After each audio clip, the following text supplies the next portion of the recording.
Hi everyone, praise God.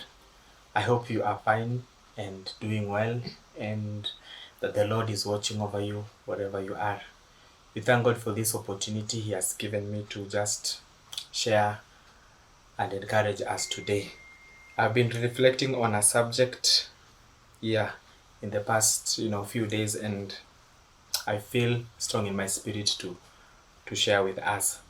So I want to talk about our thoughts.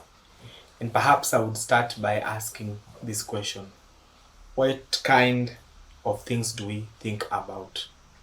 What do we concentrate on? And one of the most important things I've learned in this Christian life, and I find it very helpful, is that sin begins with our thoughts. And that is, what the Bible often calls the heart.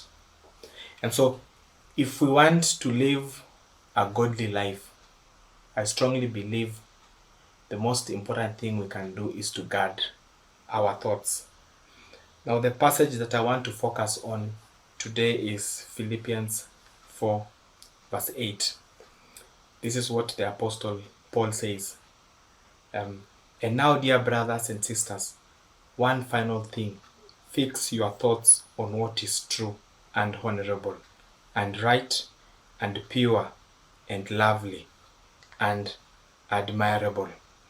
And he goes on to say, think about things that are excellent and worthy of praise.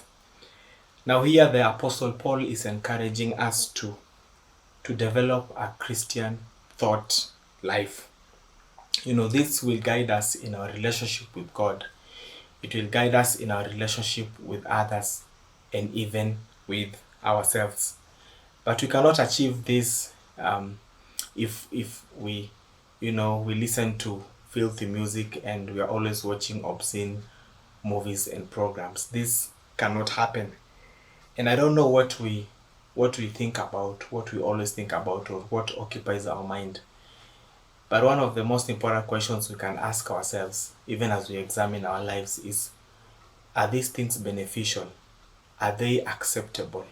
The things that occupy our mind, are they praiseworthy?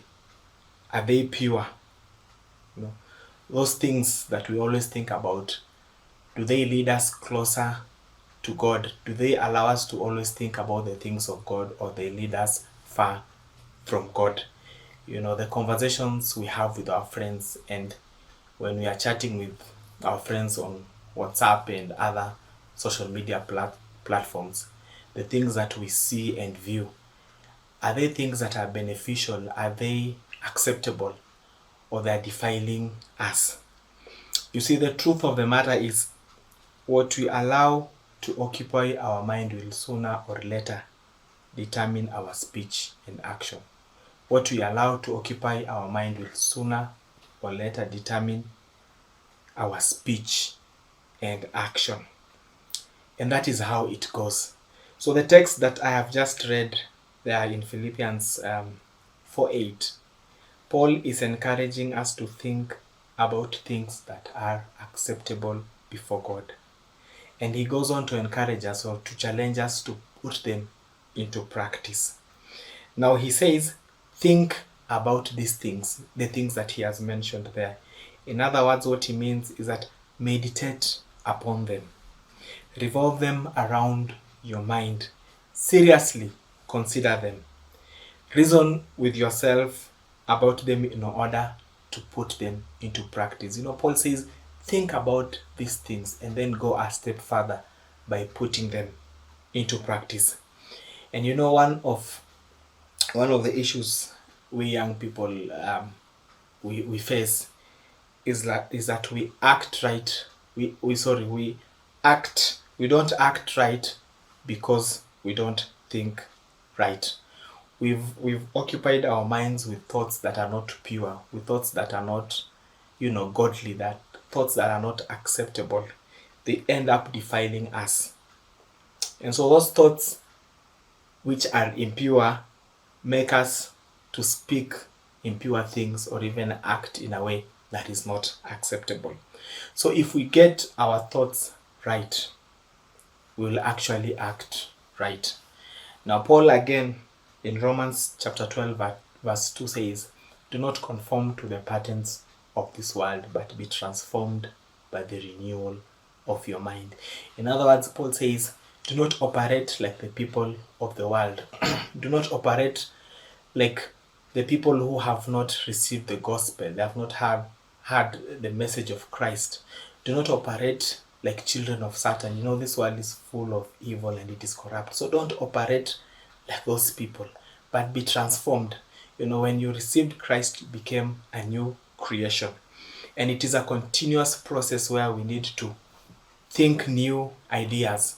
You know, we need to think new, speak in a different way, act and respond in a different way. And so it is important that we be careful with what we listen. It is important that we be careful with what we watch, because those things, if we are not careful, they will actually defile us, and even the thoughts that will be on our minds will actually defile who we are. And so let's not allow things or people to corrupt our thoughts.